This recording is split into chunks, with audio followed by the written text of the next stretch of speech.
So now it's time to look at presenting our data. If we open up our attribute table here, there's a lot of useful information, but in a raw table like this, there's not much we can do with it.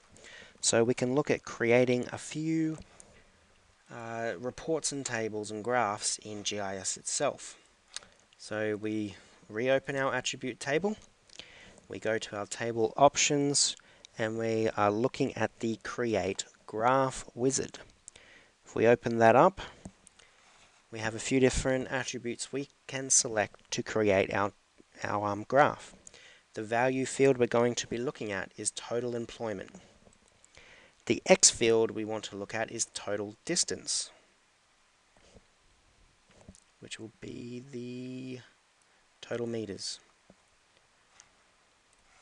We want to take off the add to legend, so it'll take our legend away so it is a bit more appropriate. And our next step is to click the add button and to click new feature. And this brings up our new window where we will look at changing the function type to cumulative. Click the data source series and select a vertical bar as shown. And we're almost there. We then click next and click finish, and we have our graph.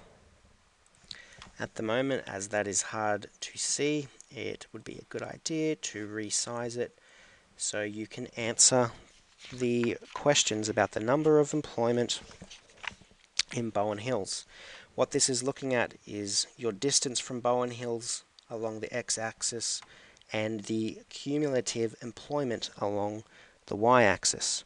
So to find out the distance you need to travel to get 40,000 employment, you look at 40, come across, and then head down, and that's how far you have to travel from Bowen Hills to get that amount of employment.